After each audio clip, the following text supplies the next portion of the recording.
Nicholas. Adam Carroll. Welcome to Mastery of Money, folks. We are today talking about financial aid and answering the question, what is financial aid? Anyway, Because here's the misnomer around financial aid. I've talked to a number of students who've said, oh, I got my financial aid package in the mail today. And then they go on to say, so I won't owe any money when I graduate from school. And I'll ask them a little bit, more deeper questions around, well, what exactly is in the financial aid package? And then when they dig in, they realize that financial aid is actually a whole number of things. It's not just grants and scholarships, but there's loans and Parent Plus loans. There's work study. There's all sorts of things. So we're going to break down today what is financial aid anyway, so that you understand when you get a financial aid package, what exactly are you getting? Yeah. And it's very awesome because we've got an expert in the field. I think you've been to 750 college Is that a flex? campuses. Should I flex? Slight flex. Yeah, 750 college campuses. And you also have one of your kids also, I was going to say enduring, but going through the process of actually applying to colleges and whatnot. So, this is a very important episode to listen to. So, Indeed. And I would be remiss if I did not mention that today's show is sponsored by ThriventStudentResources.com. They are good friends of ours. They are partners in helping students graduate with less debt and paying off their debt rapidly upon graduation. So our thanks to the folks at ThriventStudentResources.com. Let's start here. Every year, there's a certain amount of money that's doled out in financial aid. And the aid itself, what we're talking about here could be things like grants, loans, scholarships, and the like. In the 2016-2017 school year, there was $184 billion. Billion with a B. With a big B. With a B. Given out in financial aid. Now we say given, could be loaned as well, but walk us through the breakdown of that, Nick. Where did that all come from? Sure. So where the money came from, 65% of it came from federal levels. 6% came from the state levels. Okay. And then 23% actually came from the colleges themselves in terms of aid. And then 6% came from private. So, companies, what are some other examples? It could be any kind of small group organizations that are offering scholarships and grants and the like, right? Yeah. So the thing to keep in mind here is that when we say financial aid, it is not necessarily free money. As I mentioned, there are 4 kinds of financial aid generally that you'll find in a financial aid statement. The first are scholarships, which you're going to go out and apply for. We'll talk about those.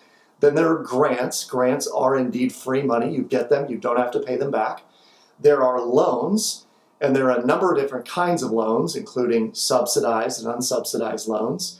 That meaning some that you don't pay interest on while you're in school, and those that you do pay interest on in school.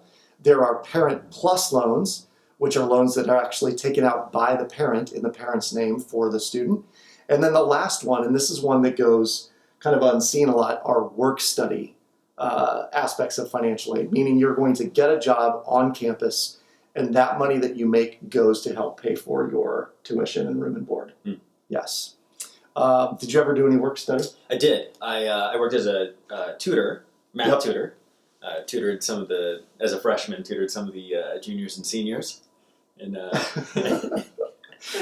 high-level calc class. Oh, nice. That was fun. But yeah, I think it was like $10 an hour, and then I went straight to straight to tuition or room and board. Yeah, straight to your U-bill. Yeah.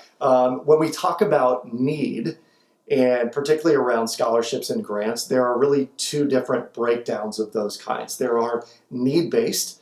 And need-based is really more about your financial need. So if you're coming from a family that may be more economically disadvantaged than others, perhaps you fall below a certain income threshold as a family than where others might fall, you might be considered need-based. You have the need for extra grant money for school.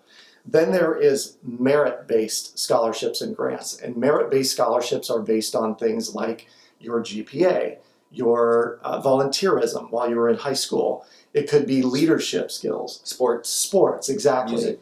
Right. So anything merit-based, generally speaking, will have little to do with need. There are some both merit and need-based scholarships, but if you're applying for just merit-based, know that you will receive those based on the merit of achieving them, right?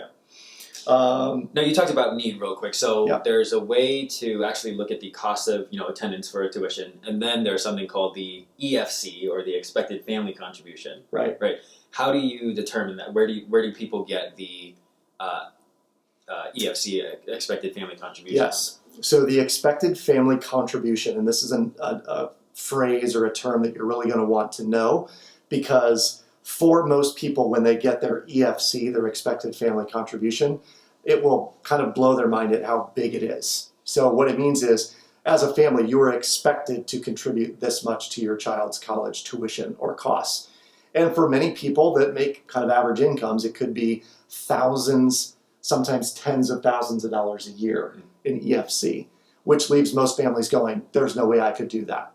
So the way you determine your EFC is through the FAFSA, which is the Free Application for Federal Student Aid. Everyone should be filling out a FAFSA form, every family, and submitting it into the university. What happens then is the university's financial aid department will do all their math, the complicated math behind the FAFSA, kick out an expected family contribution, and then begin building the financial aid package to help you fill in whatever gaps may be necessary. So let's break this down as an example. Sure. If it costs $20,000 in room and board to go to a school, and we go through the process with a child, with your student, and they get $5,000 in scholarships right off the bat, that's merit-based because of their grades or their test scores. Yep. They now owe $15,000. I know it's math. Just get ready. My brain is racking right now. He's getting ready to do math. So we owe $15,000. The expected family contribution is $10,000, let's just assume. So that leaves $5,000 that would need to be taken care of with grants, scholarships, or loans, work study, or anything else. So when you get a financial aid package, it might say $5,000 in scholarships. It would say $5,000 in loans, more than likely, because your student could take out that much loan, and $10,000 in expected family contribution, but that could also be taken care of through Parent Plus loans or work study or something else. All of that report is your financial aid package. Okay. Does that make sense? Yep. So to answer the question again, what is financial aid anyway? It's a variety of things to help you cover the cost for school. But in that package, it could be grants, which is free money, scholarships, free money, does not need to be paid back. It's going to be loans that do need to be paid back in either subsidized, unsubsidized, which could be federal or private, and Parent Plus loans. And then the last is work study, meaning your student will more than likely work on campus. The money they make from that job will go to pay for their room and board. Awesome. That is clear as mud, is it not? It is crystal clear. There's a lot of different, there's definitely more points to highlight on thriveandstudentresources.com. One thing that I also saw, we'll include the link below, but one thing that I thought was interesting was they mentioned, in terms of the $184 billion that was given, right? It said 6% came from the state level and then 23% came from the college level. Yes. So they were even looking at, okay, if these are the numbers, then it might be worth your time spending more time on how you can get aid or scholarships from the college versus from a state level. Right. Yeah, so it's awesome to know these numbers and the breakdowns, and Thrive as Student Resources has all of this information. So absolutely, definitely worth looking into. One last resource that I would throw out, not only go to thriveandstudentresources.com, apply for an account there, you can get access to their scholarship search engine, you can get access to their EFC calculator, so it'll actually tell you what the expected family contribution is. But one thing I want to point out on the scholarship side, that if you are at all concerned about your ability to afford school, scholarships are one of the single greatest ways to go about getting your child through college with the least amount of money borrowed as humanly possible. So make sure you check out that resource. It is the scholarship search engine at thriveandstudentresources.com. Good luck to you and your family as you navigate paying for college. It can be complicated, but know there are people and resources out there to help. See you next time.